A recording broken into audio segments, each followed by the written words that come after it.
लेकिन आचार्य समंतबद्ध गुरुदेव आज से 1900 साल पहले इस बात को कह गए। 1900 साल पहले भी इन सब चीजों के प्रति जनमानस का आकर्षण रहता होगा। तब गुरुवर ने कहा कि जीवन जो है, गृहस्थ कितना भी पैसा कमा ले, बड़ा मुश्किल है कि उसका पैसा धर्म में लग जाए। शांति धारा की बोली लेने का रोज भाव होता है और रोज जो छोड़ करके सोच करके छोड़ देते हैं, अरे यार 1100 रुपये से ऊपर हो गई, हमें तो 500 तक की लेनी थी, और वो 500 भी 1 महीना बाद देने हैं, जो नहीं कि कल ही दे दें। मैंने दुनिया भर के लोगों को ये बात कही है, नियम ले लो, 2100 रुपए तक की राशि शाम होने से पहले मंदिर में जमा कर देंगे। अगर ये भी संकल्प ले लिया, किसी ने 500 रुपए की बोली ली, 700 की, 1500 की, 1600 की, 1300 की, 2100 रुपए तक की राशि का पैसा सुबह अगर शांति धारा की बोली ली है तो शाम को जमा कर देंगे। ये मंदिर बिल्कुल चमचमा करके हीरा बन जाएंगे। लेकिन कई बार बोली ले ली, अब पड़े हैं, अब हिसाब किताब, जैसे पान की दुकान में ठेक हिसाब किताब चलत है, ऐसे साल में एक दिन पूछे, कहे भैया हमारा का हिसाब किताब है बता दो, तुरंत दान महाकल्याण, ये पकड़ो आगे बढ़ो, ये पकड़ो आगे बढ़ो। बोले मंदिर की उधारी बोल दी है तो चुका के फुर्सत हो जाओ, जीवन का सौभाग्य है। अब आपका पूरा पैसा किसमें लग गया? इन 5, 7, 8 चीजों में जिंदगी की सुबह से शाम हो गई। आज भी, अभी भी और आगे वाले समय में भी आप जो भी धन कमाएंगे, इंजीनियर कमा ले, अच्छा कोई साइंटिस्ट कमा ले, कोई शिक्षक कमा ले, कोई इंडस्ट्रिस्ट कमा ले, कोई कपड़ा दुकान चलाने वाला कमा ले, कोई लोहे का धंधा करने वाला कमा ले, उसके खर्चे इन्हीं चीजों में होते हैं। लेकिन वो माँ अपने बच्चे को समझा रही थी कि बेटे, तो अपने घर के अंदर संपत्ति बहुत कम है, रोज भोजन के लिए भी अपने को खरीदना, उठाना, धरना पड़ता है।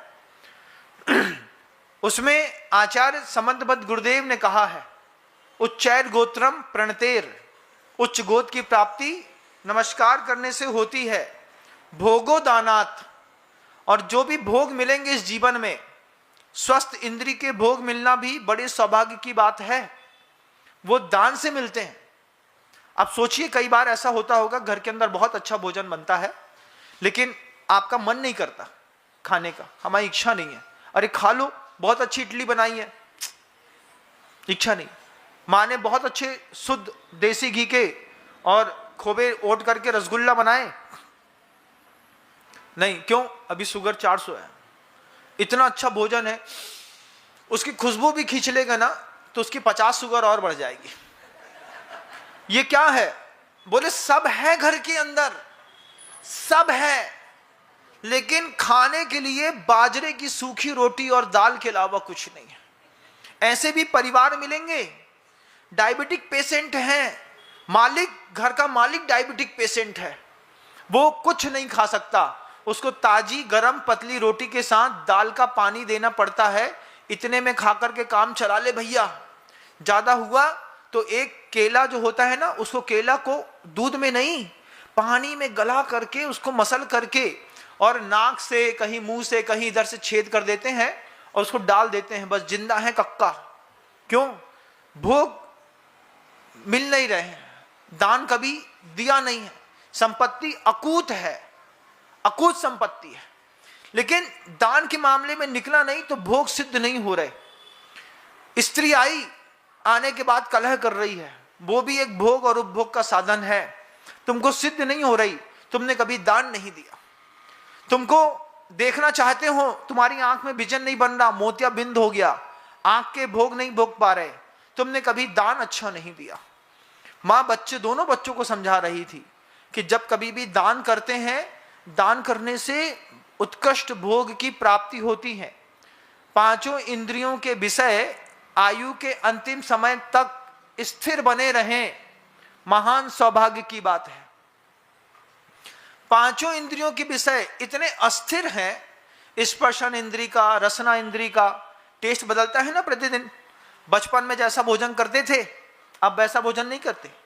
देवताओं के साथ होता है, जितने भी देव होते हैं उनके पांचों इंद्रियों के विषय में किसी भी प्रकार की आयु मरण पर्यंत तक कभी कोई कमी नहीं आती, लेकिन आपके विषय घटते बढ़ते रहते हैं। फिर बाद में तुम्हारे लाने कही गई, खाबे को नहीं मिले सो अंगूर खट्टे हैं। क्यों? क्योंकि चाहते तो हैं खाना, खा ही नहीं पा रहे, शरीर में ताकत ही नहीं है। इच्छाएं बहुत हैं, शरीर में ताकत नहीं है। तो क्या करता है इंसान? जब इच्छाएं बहुत होती हैं और शरीर में ताकत नहीं होती, तब मनुष्य की स्थिति पिंजड़े में दौड़ते हुए चूहे के जैसी होती है।